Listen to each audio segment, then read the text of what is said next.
सभी को जय माता दी। सब दिन रहलु मैया पर्वत पहाड़वा, माई उतारी होई त्युना, माई उतारी होई त्युना। अपने बेटा के नगरिया माई उतारी होई त्युना, अपने सेवका के नगरिया माई उतारी होई त्युना।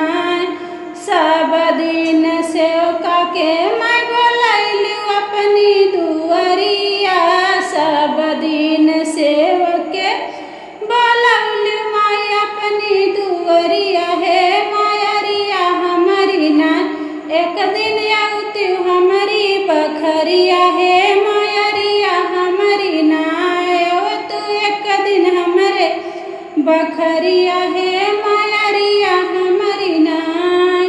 गलिया की